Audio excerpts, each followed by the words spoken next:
Hi everyone, welcome to Ekam IAS academy Hyderabad. So మనం ప్రతిరోజు daily current affairs discuss చేసుకుంటాం కదా. సో ఇవాళ డైలీ కరెంట్ అఫైర్స్లో హిందూ పేపర్ నుంచి ఎగ్జామినేషన్ పరంగా ఏదో యూపీఎస్సీ ప్రిలిమ్స్ కావచ్చు, మెయిన్స్ కావచ్చు, అలానే మనకి స్టేట్ పీసెస్ ఉన్నాయి కదా, యూపీఎస్సీ, టీఎస్పీఎస్సీ ఇట్లాంటివి, గ్రూప్ 1కి కూడా ఇవి చాలా అయితే ఉపయోగపడతాయి. సో ఇవాళ డైలీ కరెంట్ అఫైర్స్ ఉన్నాయి, మనం క్లియర్గా డిస్కస్ చేసుకుందాం.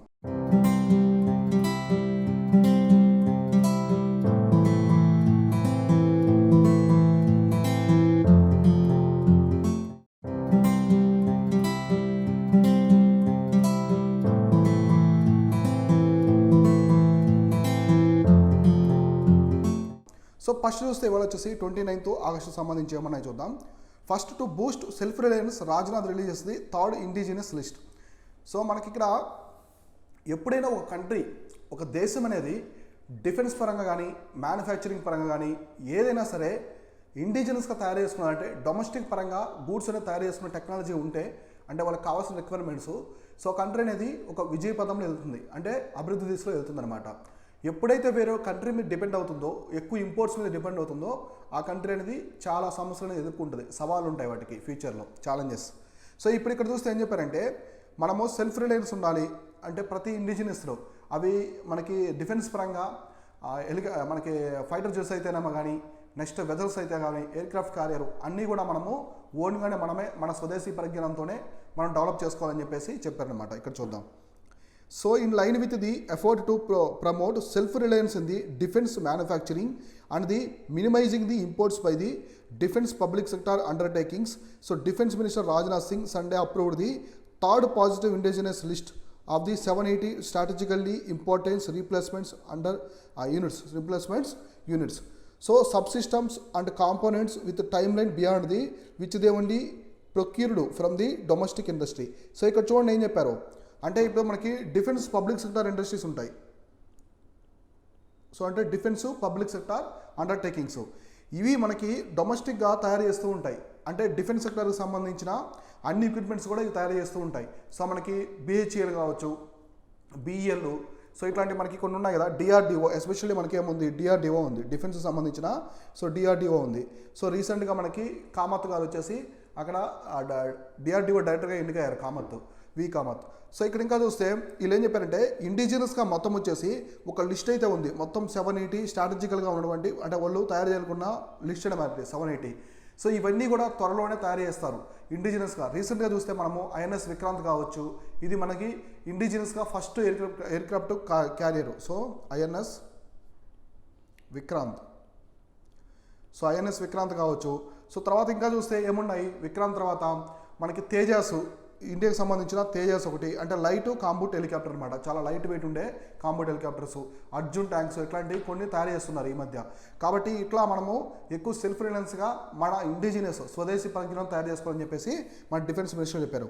So this is different from the 3 pills announced the armed forces. ఇది డిఫరెన్స్ అనమాట. అంటే ఇంతకుముందు అనౌన్స్ చేసిన వాటికంటే కూడా ఇది డిఫరెన్స్. ఇంకా చెప్తున్నారంటే, the list is in a continuation to the 2 piles of the LRUs, subsystems, assemblies, sub-assemblies and components that were published in the December 2021 and March 2022. So ఇక్కడ చూడండి ఏం చెప్పారో, ఈ లిస్ట్ అనేది కంటిన్యూషన్ అనమాట. ఇంతకుముందు వాళ్ళు ఏం తయారు చేయాలి, మ్యానుఫ్యాక్చరింగ్ ఎటువంటి చేయాలని చెప్పేసి లిస్ట్ పెట్టుకుంటారు కదా. సో దానికి ఇది కంటిన్యూషన్ చెప్తున్నారు. ఎప్పటి నుంచి అంటే December 21 నుంచి అంటే March 22కి ఇది continuation. The list contains the 2500 items which were the already indigenous and 458, 351 + 107 items will be indigenised with in the given time lines. So ఇక్కడ ఆల్రెడీ వాళ్ళు 458 లిస్ట్లో ఉన్న 458 అయితే ఆల్రెడీ ఇండిజినస్గానే చేసేస్తారు. ఇంకా రిమైనింగ్ 458 ఉన్నాయి, అంటే ఆల్రెడీ వీళ్ళు చేసినవి 2500 అయితే ఇండిజినస్గా తయారైపోయాయి. రిమైనింగ్ వచ్చేసి 458 ఉన్నాయని చెప్తున్నారు. So out of 450 items 167 items, అందులో వచ్చేసి 163 ఫ్రమ్ ది ఫస్ట్ పిల్లు, 4 ఫ్రమ్ ది సెకండ్ పిల్లు హ్యావ్ ఇండిజినస్డ్. అంటే ఇవన్నీ కూడా అవి రాకెట్స్, ఫైటర్ జెట్స్ కావచ్చు, ఇట్లాంటివన్నీ కూడా ఓన్గా తయారు చేయాలని చెప్పేసి పెట్టుకున్నారు. ఇప్పుడు మనము మిగ్గు చూడండి. సో మిగ్ ఎయిర్ క్రాఫ్ట్స్ మనం రష్యా నుంచి తెచ్చుకుంటాం, సుకోయి మిగ్గు. తర్వాత రఫేల్ వచ్చి ఫ్రాన్స్ నుంచి. అంటే మనకి ఇండియా డిఫెన్స్లో ఉండే మోస్ట్లీ ఫైటర్ జెట్స్ అన్నీ కూడా ఇంపోర్ట్ చేసుకున్నవే. సో ఇండియాలో మనం స్వదేశీ పరిజ్ఞానంతో ఇంకా ఏమీ తయారు చేయలేదు. So the ministry explained that the indigenous of these items will taken up through the different routes under the make category of procurement the procedure. The Make India category aims to achieve the self-reliance with the greater participation by the Indian industry and projects involving the design, development, equipment system and major platforms to upgrade thereby the industry taken up to the under this category. అంటే ఈ కేటగిరీలో ఎటువంటి targets ఉంటాయంటే వాళ్ళకి, so మొత్తం make category కింద తీసుకుంటారు. మనం మేక్ ఇన్ ఇండియా ఉంది కదా, సో దాని ప్రకారం తీసుకొని వాళ్ళు ప్రతి సిస్టమ్ని ఇక్కడ తయారు చేస్తారనమాట. అట్లా ఎట్లాంటి అంటే, సో డిజైన్ పరంగా కావచ్చు, డెవలప్మెంట్ పరంగా అంటే మ్యానుఫ్యాక్చరింగ్లో దాని డిజైన్ ఎలా ఉండాలి, దాన్ని ఎలా డెవలప్ చేయాలి, డెవలపింగ్ ప్లాట్ఫామ్స్ కావచ్చు, ఇంకా మనకి మేజర్ ప్లాట్ఫామ్స్ ఆర్ అప్గ్రేడ్స్ అంటే దానికి అడ్వాన్స్డ్ వర్షన్స్ ఉంటాయి కదా. అంటే ఇప్పుడు ఒక వెపన్ కనిపెట్టారు, దానికి అడ్వాన్స్డ్ వర్షన్స్ కూడా కనిపెట్టాలి ఫ్యూచర్లో. సో అటువంటి డిజైన్ కావచ్చు మొత్తం కూడా ఈ ఇండస్ట్రీ చూసుకుంటుంది అనమాట. ఇది డిఫెన్స్ పబ్లిక్ సెక్టర్ ఇండస్ట్రీసే చూస్తాయి. తర్వాత the indigenous development of these LREs subsystems components will bolster the economy and reduce the import dependence of DSPs. అంటే దీని మెయిన్ టార్గెట్ ఏంటి, మనం వేరే దేశాల మీద ఎక్కువగా ఇంపోర్ట్ అనేది మనము ఇంపోర్ట్ పరంగా డిపెండ్ అవ్వకూడదు. ఎక్కువ దేశాల నుంచి మనము వెపన్స్ అనేది ఇంపోర్ట్ చేసుకోకూడదు అందువల్ల. సో తర్వాత ఇంకా so the statement that adding that it will also help the harness the design capabilities of domestic defense industry and position of India in the design leader of the technologies. So దీనివల్ల ఒక advantage ఉంది. అంటే మనం ఓన్గా weapons తయారు చేసుకోవడం కాకుండా so ప్రపంచ స్థాయిలో కూడా ఇండియాకి గుర్తింపు అనేది వస్తుంది. ఇప్పుడు మనం బ్రహ్మోస్ మిసైల్స్ అవన్నీ చూడండి, రష్యాతో కలిసి బ్రహ్మోస్ మిసైల్ డెవలప్ చేశాము, ఇజ్రాయెల్తో కలిసి బరాక్ మిసైల్ డెవలప్ చేశాము, ఇట్లా చేస్తున్నాం కదా. ఇప్పుడు BrahMos missile south Asia countries Vietnam కావచ్చు, ఫిలిపీన్స్ అనేవి బై చేస్తున్నాయి, మన దగ్గర నుంచి కొనుక్కుంటున్నాయి. ఇట్లా అడగడం వల్ల ఇట్లా ఎక్కువ దేశాలు మన నుంచి వెపన్స్ బై చేయడం వల్ల ఏమవుతుంది, ఇండియా యొక్క పొజిషన్ కూడా వరల్డ్ లెవెల్లో గ్లోబల్ లెవెల్లో ప్రతిష్టం అవుతుంది అన్నమాట, స్ట్రాంగ్ అవుతుంది. The Defense Public Sector Industries DPSUs will soon float expression of the interest and request for the proposals in the line with the statement. So ఇంకా వీళ్ళు ఎక్స్ప్రెషన్ ఆఫ్ ఇంట్రెస్ట్ అని ఒకటి, request for the proposals అని 2 procedures ఉంటాయన్నమాట. అంటే ఇవి ఒక weapons అనేవి ఇట్లాంటి గూడ్స్ అనేవి తయారు చేయడానికి, అంటే డిఫెన్స్కి సంబంధించిన ప్రొడక్ట్స్ ఎక్విప్మెంట్స్ తయారు చేయడానికి వీటి ద్వారా ప్రపోజల్ ఒక ప్రాసెస్ అనేది జరుగుతుందన్నమాట. ఈ విధంగా అయితే ముందుకెళ్తున్నారు. సో మీరు కొన్ని చూస్తే ఇక్కడ మనకి ఇంపోర్టెడ్ కొన్ని ఉంటాయన్నమాట. So S-400 Trump missiles. So ఇవి ఎక్కడి నుంచి తెచ్చుకున్నాం అంటే మనము రష్యా నుంచి తెచ్చుకున్నాం. ఈ మిసైల్స్ రష్యా నుంచి మనము ఇంపోర్ట్ చేసుకున్నాం. మామూలుగా ఈ మిసైల్స్ మనకంటే ముందు టర్కీ కూడా ఇంపోర్ట్ చేసుకున్నది, టర్కీ దేశం కూడా కొన్నది రష్యా నుంచి, తర్వాత మన ఇండియా కొన్నది. కానీ అమెరికా రష్యా నుంచి కొనడం వల్ల టర్కీ మీద ఆంక్షలు విధించింది, టర్కీ దేశం మీద ఆంక్షలు విధించింది. కానీ మన దేశం మీద ఎలాంటి ఆంక్షలు విధించలేదు. ఎందుకంటే మనం అమెరికాకి closest partner, trading partner. America మనకి లార్జెస్ట్ ట్రేడింగ్ పార్ట్నర్. కాబట్టి అమెరికా మన మీద ఎంత డిపెండ్ అయిందో మనం కూడా అమెరికా మీద డిపెండ్ అయి ఉన్నాం, ట్రేడ్ పరంగా, కామర్స్ పరంగా. కాబట్టి అమెరికా మనల్ని వదులుకోదనమాట. చాలా ఇంపార్టెంట్. ఏషియాలో చైనాకి చెక్ పెట్టాలంటే ఇండియా ఒకటే స్ట్రాంగ్ కంట్రీ అనమాట ఏషియాలో. కాబట్టి మన మీద ఎలాంటి ఆంక్షలు విధించలేదు. రిమైనింగ్ ఈ మిసైల్స్ కొన్న దేశాల మీద అయితే టర్కీ మీద అమెరికా ఆంక్షలు విధించింది. సో ఇట్లాంటి జియో పాలిటిక్స్, ఇంటర్నేషనల్ రిలేషన్స్లో నీట్గా చూసుకోండి. ఎగ్జామినేషన్ పరంగా ఇవి ప్రిలిమ్స్లో కీ రోల్ ప్లే చేస్తాయి, మెయిన్స్ కావచ్చు, ఎస్ఏలో కూడా అడగడానికి అవకాశం ఉంటుంది. తర్వాత ఏముందంటే, so US worship SAIL through Taiwan straight. So Taiwan straight గుండా ఒక యుఎస్ వార్షిప్ అనేది వచ్చిందనమాట.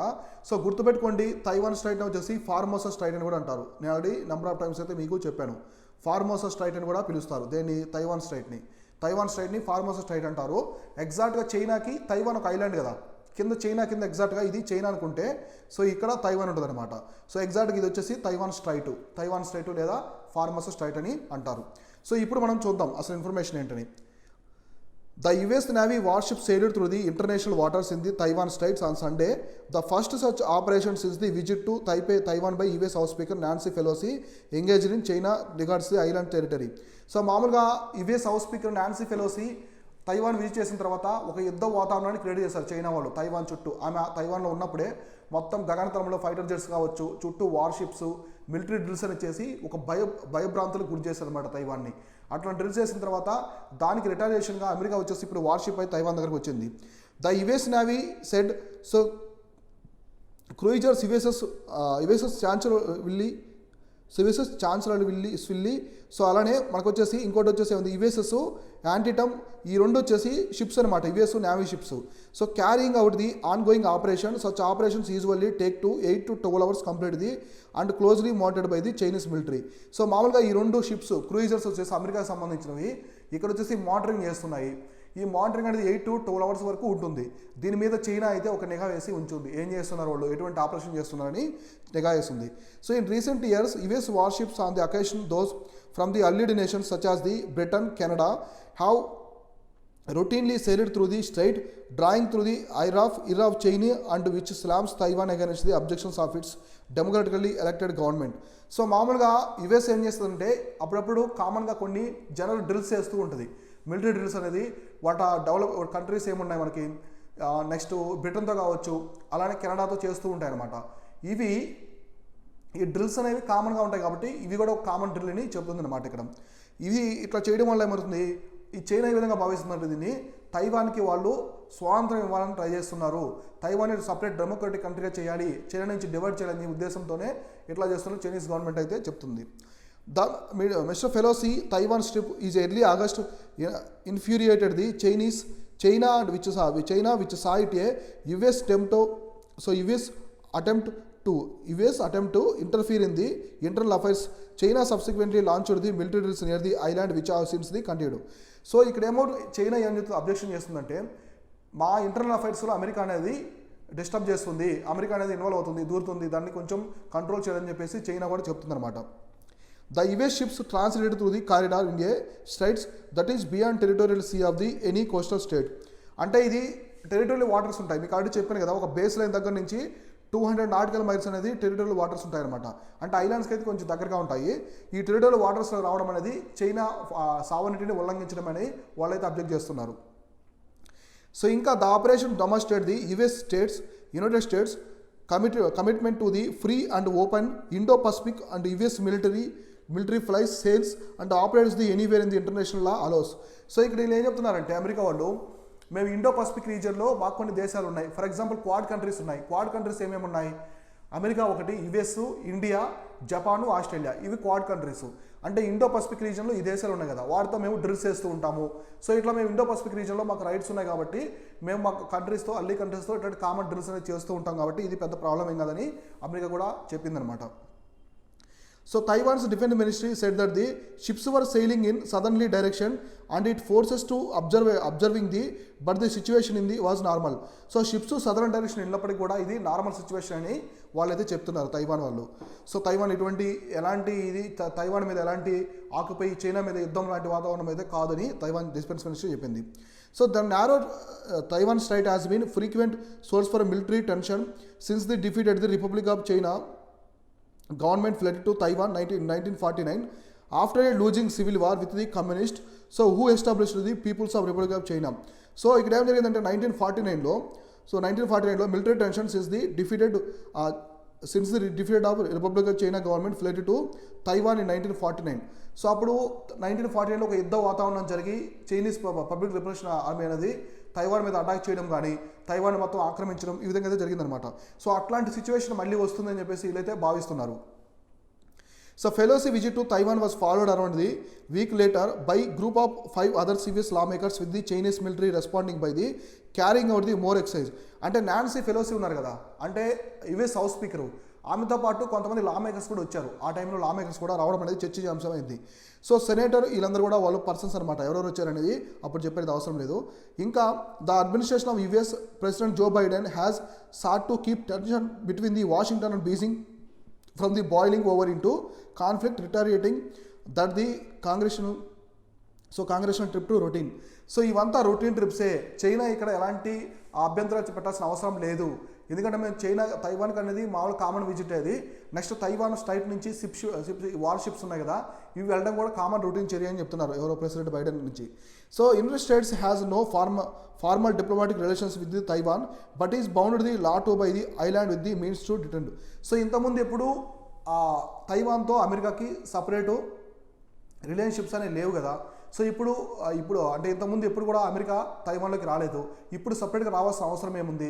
సో అమెరికా అక్కడికి వచ్చిందంటే వాళ్ళ అమెరికాకు సంబంధించిన లా మేకర్స్ వచ్చారంటే దాని అర్థం ఏంటి, సో చైనా నుంచి తైవాన్ని డివైడ్ చేసి వాళ్ళకి సపరేట్ డెమోక్రటిక్ కంట్రీగా చేయాలనే ఉద్దేశమని చైనా ఎక్కడైతే అభ్యంతరం చేస్తుంది. China has never ruled out the using forcing the bring Taiwan under the control.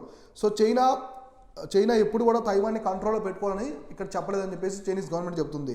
So Taiwan says People's of Republic China has never ruled the island and so has no claim to it that only Taiwan's 23 million people can decide their future. So తైవాన్లో మొత్తం వచ్చేసి 23 million people అయితే ఉన్నారు. So 23 millions people అయితే ఉన్నారు, 23 million people ఉన్నారు. So Taiwan యొక్క future అనేది మేము డిసైడ్ చేసుకుంటాం, మా పీపుల్ మా గవర్నమెంట్ డిసైడ్ చేసుకుంటామని చైనీస్ లిబరేషన్ ఆర్మీ ఉంది కదా, వాళ్ళకి ఎలాంటి ఇక్కడ పవర్ లేదని చెప్పేసి, వాళ్ళకి ఎటువంటి కంట్రోల్ కూడా పవర్స్ లేదని తైవాన్ గవర్నమెంట్ కూడా ఇక్కడ చెప్పింది. సో గుర్తుపెట్టుకోండి, రీసెంట్గా తైవాన్కి చైనాకి మధ్య చాలా ఇష్యూస్ అయితే న్యూస్లో ఉన్నాయి. గత 15 డేస్ నుంచి చూడండి తైవాన్ నుంచి ఎన్ని న్యూస్ వచ్చాయో. కాబట్టి దీని గురించి మీరు ఏం చేయాలంటే మెయిన్స్కి సంబంధించిన ఒక ఆన్సర్ షీట్ అని చేసి పెట్టుకోండి. మెయిన్స్ సంబంధించిన ఆన్సర్ షీట్ ఇట్లాంటి పాయింట్స్, చైనీస్ మనకి తైవాన్కి ఇండియాకి రిలేషన్షిప్ ఏమున్నాయి ఇవన్నీ కూడా నీట్గా చూసుకోండి. సో నెక్స్ట్ కరెంట్ ఈవెంట్ ఏముందో చూద్దాం నీట్గా. So NASA moon rocket set for the launch today. NASA వచ్చేసి మూన్ మీదకి ఒక రాకెట్ని అయితే పంపుతుందన్నమాట. సో దానికి సంబంధించిన ఇన్ఫర్మేషన్ ఏముందో చూద్దాం. దీనికి రాకెట్ ఇవాళ లాంచ్ చేస్తుంది, రేపటికి ఇన్ఫర్మేషన్ అంతా క్లియర్గా వస్తుంది, అప్పుడు ఎక్స్ప్లెయిన్ చేస్తాను. సో ఫస్ట్ అయితే ఇప్పుడు నాసాకి సంబంధించిన కొన్ని మిషన్స్ కూడా మీకు ఎక్స్ప్లెయిన్ చేస్తాను ఈ వీడియోలో. So NASA's new moon rocket remained the on track of the blast on cruiser test flight on Monday. So despite the series of lightning strikes at the launch pad. So మామూలుగా వీళ్ళు చంద్రుడి మీదకి ఒక rocket అయితే launch చేయాలని చూశారనమాట Monday, ఇప్పుడు launch చేస్తున్నారు. కానీ ఏం జరిగిందంటే అక్కడ ఉరుములు మెరుపులు అంటే కొన్ని పిడుగులు పడ్డాయన్నమాట. అవి ఎగ్జాక్ట్గా లాంచింగ్ ప్యాడ్ ఉంది కదా, సో అక్కడ కొన్ని స్ట్రైక్స్ అయితే జరిగాయి, లైట్ అంటే పిడుగులు పైనుంచి మెరుపులు అనేవి తగిలాయి అనమాట. So 98 metre space launch system rocket is the most powerful ever built by the NASA. అంటే నాసా బిల్డ్ చేసిన ఇది వచ్చేసి మొత్తం 98 మీటర్స్ రాకెట్ ఉందన్నమాట, స్పేస్ లాంచ్ సిస్టమ్ రాకెట్ ఇది. ఇప్పటివరకు నాసా బిల్డ్ చేసిన అంటిల్లో కల్లా ఇది చాలా పవర్ఫుల్ రాకెట్ అని చెప్తున్నారు. So it's poised to send and empty crew capsule to the lunar orbit. So half of the century NASA Apollo programme so which land the 2 astronaut on the moon. So మామూలుగా ఇంతకుముందు Apollo machine ఉంది కదా, so Apollo గుర్తుందా మీకు? So Apollo వచ్చి ఇప్పటివరకు మనకైతే almost మనకు వచ్చి హాఫ్ ఆఫ్ ది సెంచరీ అయింది, అంటే మనకి 15 ఇయర్స్ వరకు అవుతుంది. సో ఈ టైంలో అపోలో టైంలో వచ్చేసి వాళ్ళు 12 ఆస్ట్రోనాట్స్ని చంద్రుడి మీదకి పంపారు. ఎస్పెషల్లీ మనకు ఫేమస్ పర్సన్ ఎవరు? Neel Armstrong. So Neel Armstrong చంద్రుడి మీద అడుగుపెట్టిన మొట్టమొదటి వ్యక్తి అనమాట. సో గుర్తుపెట్టుకోండి ఫ్యాక్ట్స్ ఇట్లాంటి ఇంపార్టెంట్ ఒక్కోసారి. సో నీల్ ఆర్మ్స్ట్రాంగ్ మొట్టమొదటి వ్యక్తి మనకి చంద్రుడి మీద అడుగుపెట్టిన వ్యక్తి అనమాట, లోనార్ ఆర్బిట్ మీద. సో లోనార్ మీద అడుగుపెట్టిన వ్యక్తి. అంటే ఇక్కడ వీళ్ళు అపోలో పంపించిన తర్వాత హాఫ్ ఆఫ్ ది సెంచరీ తర్వాత ఇప్పుడు రాకెట్ పంపుతున్నారు. కాబట్టి 98 మీటర్స్ రాకెట్ ఉంది కదా, సో ఇందులో ఎలాంటి క్రూ లేరనమాట, ఎవరు మనుషులు ఆస్ట్రోనాట్స్ లేరు, ఓన్లీ రాకెట్ మాత్రమే పంపుతున్నారు. సో ఇంకా astronauts could return to the moon in a few years. So if this week test goes well. So ఇప్పుడు ఈ రాకెట్ అనేది సక్సెస్ఫుల్గా విజయవంతం అయితే సో త్వరలోనే మేము ఆస్ట్రోనాట్స్ని మనుషులను కూడా సో హ్యూమన్స్ కూడా మళ్ళీ చంద్రుడి మీదకి పంపుతామని చెప్తున్నారు. సో చూడండి అప్పట్లోనే చంద్రుడి మీదకి మనుషులను పంపారు. ఎప్పుడు హాఫ్ ఆఫ్ ది సెంచరీ అంటే 50 ఇయర్స్ బిఫోరే చంద్రుడి మీదకి మనుషులను పంపారు. నీల్ ఆర్మ్స్ట్రాంగ్ కావచ్చు, 12 మెంబర్స్ ఆస్ట్రోనాట్స్ అనే వాళ్ళు వెళ్ళారనమాట. సో చంద్రుడి మీద అమెరికన్ ఫ్లాగ్ పెట్టడము, సో చాలా కాన్ఫ్లిక్ట్ అవుతుంది. అది ఇష్యూ కూడా కాంట్రవర్షియల్ అయింది. అది చంద్రుడు కాదు, వీళ్ళొక వాతావరణాన్ని క్రియేట్ చేసి సో దాని మీద అమెరికన్ జెండా పెట్టారు. అమెరికన్ జెండా రెపరెపలాడుతుంది, చంద్రుడి మీద గాలి ఎక్కడ ఉంది, సరైన గాలులు లేవు కదా, సో అక్కడ జెండా ఎలా ఊగుతుంది అని చెప్పేసి కూడా కొంచెం కాంట్రవర్షియల్ అయితే రష్యా వాళ్ళు చెప్పారనమాట. సో ఇట్లా సో గుర్తుపెట్టుకోండి, మీరు ఇండియాకి సంబంధించిన మనకి చంద్రుడి మీద పంపించిన ఏమున్నాయి machines? Chandrayaan. So Chandrayaan 1, 2, so ఇప్పుడు 3 కూడా ప్లాన్ చేస్తున్నారు. సో చంద్రయాన్ 1 వచ్చేసి 2008లో లాంచ్ చేశారు. ఇది వచ్చేసి మొట్టమొదటిసారి చంద్రుడి మీద వాటర్ ఉందని కనిపెట్టిన మొట్టమొదటి మిషన్ ఇదే అనమాట. చంద్రుడి మీద వాటర్ అని కనిపెట్టింది ఇస్రోకి సంబంధించిన చంద్రయాన్ 1. అప్పటివరకు ఏ మిషన్స్ కూడా కనిపెట్టలేదు. చంద్రుడి మీద వాటర్ అంటే జలానికి సంబంధించిన ఆనవాళ్ళు ఉన్నాయని చెప్పిందనమాట. సో చంద్రయాన్ 2 వచ్చేసి మనకి ఎప్పుడు లాంచ్ చేశారు? 2019 టైంలో లాంచ్ చేశారు. కాకపోతే ఇది ఫెయిల్ అయింది. సో మనకి విక్రము, ప్రజ్ఞాన్ అని చెప్పేసి ల్యాండర్ విక్రమ్ మనకి రోవరు అలాగే ఉన్నాయన్నమాట. ప్రజ్ఞాను విక్రమ్, సో ల్యాండర్ ఒకటి, రోవర్ ఉన్నాయి. ఇప్పుడు చంద్రయాన్ 2 కూడా మనకి 2023 కల్లా లాంచ్ చేయాలని చెప్పేసి ప్లాన్ చేస్తున్నారు చంద్రయాన్ 2. ఎందుకంటే మనకు ఆల్రెడీ చంద్రుడు ఆర్బిట్లో మనకి మిషన్ ఉంది, చంద్రుడు ఆర్బిట్లో తిరుగుతుంది కాబట్టి ఆర్బిట్ సహాయంతో వచ్చేసి ఇది పోతుంది. ఇది స్లైట్గా కొంచెం టైంలో వచ్చేసి మిస్ అయిందనమాట చంద్రయాన్ 2. ఇట్లా గుర్తుపెట్టుకోండి. ఇంకా మీరేం చేయాలంటే రీసెంట్గా నాసా మిషన్స్ ఏమున్నాయి, సో నాసా మిషన్స్ ఏమున్నాయి కూడా చూసుకోండి. నాసా మిషన్స్ కూడా ఎక్కువ అడుగుతారు. So very important current affairs పరంగా నాసా మిషన్స్ ఏమున్నాయి, ఇంకా మనకి ఇస్రో కావచ్చు, ESA European space agency, so JAXA అంటే జపనీస్కి సంబంధించింది.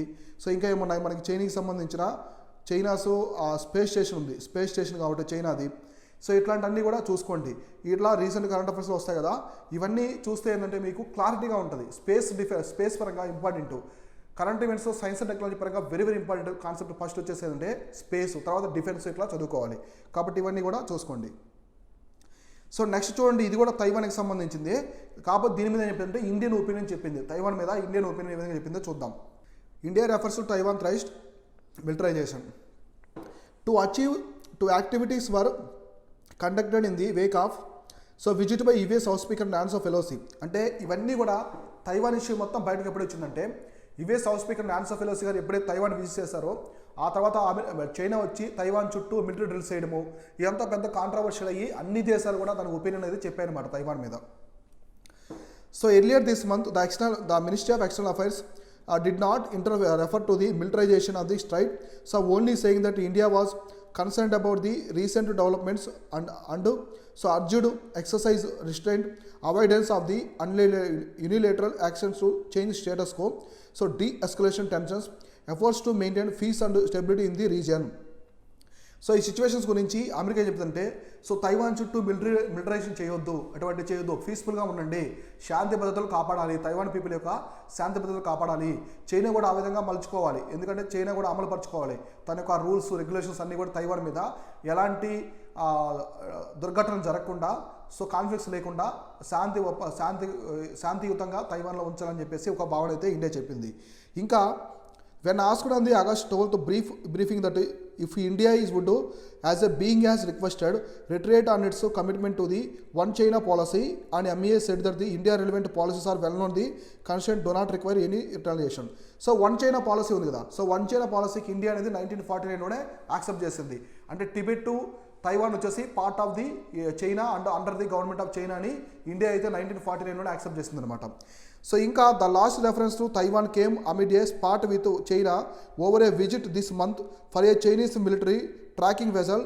So Yuan Wang 55 to అమ్మన్తోట in Sri Lanka expressed the concern about Chinese military activity in the straight.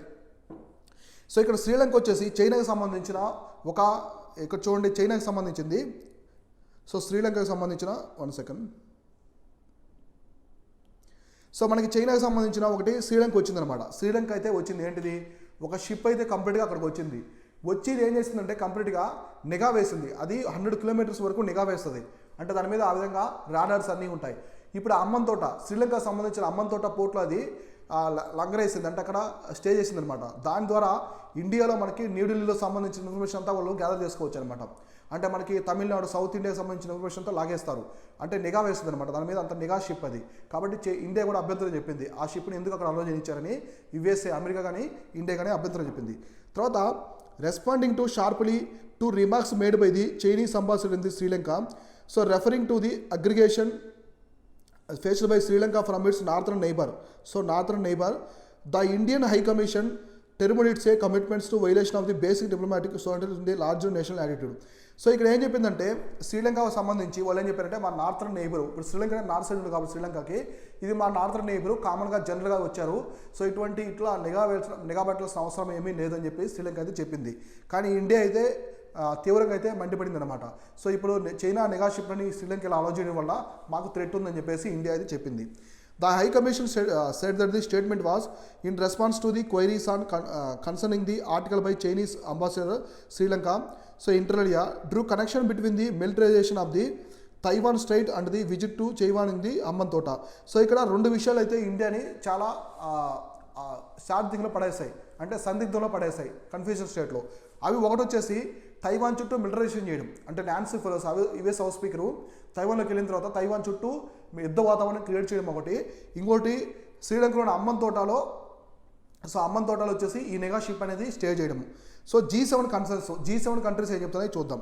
So G7 countries మనకి earlier birth foreign minister G7 ఏమున్నాయి మనకి Canada, France, Germany, Italy, Japan, UK and US అనమాట. ఇవి వచ్చేసి మనకి G7 countries note చేసి పెట్టుకోండి, very very important. Member countries చాలా ఇంపార్టెంట్. G7 వచ్చి Canada, France, Germany, Italy, Japan, UK, US.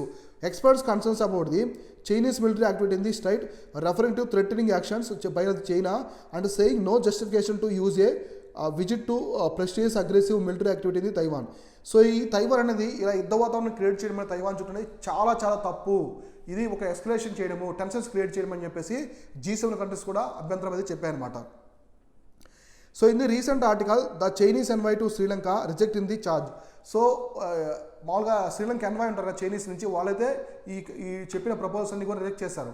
మేము ఎలాంటి ఇటువంటి చేయలేదు, మిలిటరీ టెన్షన్స్ అనేది క్రియేట్ చేయడం లేదు, మేము కామన్గా డ్రిల్స్ చేసాం, తైవాన్ చుట్టూ ఎప్పుడు చేస్తుంటాం కాబట్టి ఈ కామన్ డ్రిల్స్ అని చెప్తున్నారు. So China has very reason to respond the unhesitantly the severe impact caused by the Taiwan visit to the speak Pelosi. Common పాయింటే he drew the link between Taiwan situation and the Pyongyang. So India అయితే link చేసిందనమాట. హమ్మన్ తోట దగ్గర ship రావడము, తైవాన్లో militarisation చేయడం రెండు కూడా పెద్ద ప్రాబ్లమ్స్ అని ఇండియా చెప్పింది. those two matters may seem irrelevant, thought that the miles apart, but the both share the same great significance between India and China and Sri Lanka, that is to jointly safeguard each other's sovereignty, independence and territorial integrity. So ఏదైనా అంతే, ఇప్పుడు ఒక దేశానికి territorial వాటర్స్లోకి మిగతా వచ్చేసి నిఘా పెట్టాయంటే ఎవరికైనా ప్రాబ్లమే. ఇప్పుడు తైవాన్కి మనం బ్రహ్మోస్ మిసైల్స్ ఇవన్నీ కూడా మన బోర్డర్లో పెట్టినప్పుడు చైనా అభ్యంతరం వ్యక్తం చేస్తుంది. ఎందుకంటే వాళ్ళు థ్రెట్గా భావిస్తారు. ఏ దేశమైనా ఒక బోర్డర్ దగ్గర మిలిటరీని ఎక్కువగా ఇవన్నీ లాంచ్ చేస్తారంటే అర్థం ఏంటి, యుద్ధ వాతావరణం క్రియేట్ చేస్తున్నట్టే కదా. చేయడం వల్ల ఏమవుతుంది, పక్క దేశం అనేది భయపడుతుంది, కొంచెం థ్రెట్గా భావించి ముందుగా అబ్జెక్షన్ అనేది పెడుతుంది. అది ఇక్కడ కామన్ పాయింట్. ఇప్పుడు వన్ చైనా పాలసీ గురించి ఏముందో చూద్దాం. One China policy. Sri Lanka was among the countries to support the China by retaining one China policy amid the Taiwan tensions. So Taiwan చుట్టూ యుద్ధ వాతావరణం ఉన్నప్పుడే శ్రీలంకకు ముందు వచ్చేసి బంగ్లాదేశ్. సో బంగ్లాదేశ్, శ్రీలంక, ఈ తైవాన్ అంటే యుఎస్ స్పీకరు తైవాన్ విజిట్లో ఉన్నప్పుడే వన్ చైనా పాలసీని అయితే యాక్సెప్ట్ చేశారనమాట. సో వన్ చైనా పాలసీ అంటే టిబెట్, తైవాన్ వచ్చి పార్ట్ ఆఫ్ ది చైనా అని. సో వన్ చైనా పాలసీని రీసెంట్గా యాక్సెప్ట్ చేసిన కంట్రీ వచ్చి శ్రీలంక రీసెంట్గా. సో దానికి ముందు Bangladesh. So India has followed the one China policy since it's PRC 1949. So India అనేది మనకి 1949 నుంచి కూడా వన్ చైనా పాలసీని ఫాలో అవుతుంది. And only maintains the trade and cultural relations with the Taiwan. So అందువల్ల వచ్చేసి ఇక్కడ తైవాన్తో మనం ఎలాంటి డిప్లొమాటిక్ ఫారెన్ రిలేషన్స్ చేయమన్నమాట. అంటే మనకి కంట్రీకి సంబంధించి టెరిటోరియల్కి సంబంధించి సావర్నిటీ, ఇంటిగ్రిటీకి సంబంధించినవి రిలేషన్స్ అనేవి తైవాన్తో ఇండియాకి లేవు. ఓన్లీ ట్రేడ్ అండ్ కామర్స్ పరంగానే రిలేషన్స్ అనేవి ఉన్నాయి. So India routinely reiterated this policy until the 2008, after which stopped the intention in the mentioning the official statement demanding the China usually most countries in the official declaration. ఇక్కడ చూడండి important fact ఏంటంటే, so 1949లో one China పాలసీని India అనేది accept చేసింది కదా. కానీ 2008 నుంచి అంటే 1949 నుంచి 2008 వరకు అఫీషియల్ రికార్డ్స్లో వన్ చైనా పాలసీని మెన్షన్ చేసేది ఏది ఇండియా, ఏదైనా చైనాకి మనకి డాక్యుమెంట్స్ జరిగినప్పుడు. కానీ 2018 తర్వాత మనం ఎక్కడ కూడా దాన్ని మెన్షన్ చేయట్లేదు. వన్ చైనా పాలసీని అయితే మనం ఎక్కడ కూడా మెన్షన్ చేయలేదన్నమాట. దాని అర్థం ఏంటంటే, సో మనం వన్ చైనా పాలసీకి అగెనెస్ట్గా ఉన్నామని చెప్పేసి కొందరైతే భావిస్తున్నారు విశ్లేషకులు. So officials at the time said that there was no need for India to retreat the publicly a policy. It was anyway following the public, particularly in the Chinese statements claiming the Arunachal Pradesh and moves the issues the stapled visas to Indian citizens in the Jammu and Kashmir and the Arunachal Pradesh. So మనము ఆ one China పాలసీని కరెక్ట్గా follow అవ్వాల్సిన అవసరం లేదు అఫీషియల్గా. ఎందుకంటే వాళ్ళు అరుణాచల్ ప్రదేశ్ని మా టెరిటరీ అని చెప్పి చైనా క్లెయిమ్ చేసుకున్నది. తర్వాత జమ్మూ అండ్ కాశ్మీర్ని కూడా చాలా ప్రాంతాలు కూడా ఇవి మావే అని చెప్పేసి లద్దాఖ్ రీజన్స్ అంతా కూడా చైనా క్లెయిమ్ చేసుకుంటుంది. కాబట్టి ఇలాంటి టైంలో మనం వన్ చైనా పాలసీని ఫాలో అవ్వాల్సిన అవసరం లేదని చెప్పేసి విశ్లేషకులు అయితే గట్టిగా చెప్పారు. జియో పొలిటిక్స్ మన ఇండియాకి సంబంధించిన ఫారెన్ విశ్లేషకులు ఉంటారు, అంటే వాళ్ళకి సంబంధించినవి. సో వాళ్ళైతే మనం ఫాలో అవ్వాల్సిన అవసరం లేదు వన్ చైనా పాలసీని, ఎందుకంటే వాళ్ళు మన బోర్డర్ దగ్గర వైలేట్ చేస్తున్నారు. సో మనం ఎలాంటి సిచ్యువేషన్లో కూడా చైనీస్ ప్రజల కింద పనిచేయాల్సిన అవసరం లేదని ఇక్కడ చెప్పారు. సో చూడండి, ఇక్కడ ఈ ఆర్టికల్ చాలా చాలా ఇంపార్టెంట్. ఎందుకంటే ఇక్కడ ప్రపంచ దేశాలు ఏ విధంగా రియాక్ట్ అయ్యాయి చైనా మీద, వన్ చైనా పాలసీ మీద ఇండియాకు ఒపీనియన్ ఏంటి కూడా ఇక్కడ క్లియర్గా ఇచ్చారు. ఈ పాయింట్స్ అన్ని నోట్ చేసి పెట్టుకోండి, మీకు ఎగ్జామినేషన్ పరంగా చాలా ఇంపార్టెంట్. ప్రిలిమ్ స్టేట్మెంట్లో కావచ్చు, మెయిన్స్ పరంగా ఈ పాయింట్స్ రాస్తే ఆన్సర్ చాలా బ్యూటిఫుల్గా ఉంటుంది, మంచి మార్క్స్ అనేవి కూడా పడతాయి. సో ఇవి వచ్చేసి ఇవాళ డైలీ కరెంట్ అఫైర్స్. అలానే మీకు ఇంపార్టెంట్ అంశాలు కూడా చెప్పాను. తైవాన్ గురించి ఇవాళ 2 ఆర్టికల్స్ అంటే 2 అంశాలు అనేది చెప్పాను తైవాన్ ఈవెంట్స్, ఎందుకంటే బాగా న్యూస్లో ఉంది కాబట్టి. మీరు తైవాన్కి సంబంధించి కావచ్చు, కోవిడ్-19 రీసెంట్గా ఒమిక్రాన్ వేరియంట్కి సంబంధించి, లాంగియా వైరస్ అని కొత్తగా ఒకటి వచ్చింది, ఇట్లాంటిది ఇన్ఫ్లుయెన్స్కి సంబంధించి ఇవన్నీ కూడా న్యూస్లో ఉన్నాయి. కాబట్టి వీటి గురించి మీరు మెయిన్స్ ఆన్సర్ షీట్ అనేది చేసి పెట్టుకోండి, మీకు హెల్ప్ అవుతాయి చాలా. ఇవి వచ్చేసి ఇవాళ daily current affairs. Thank you all.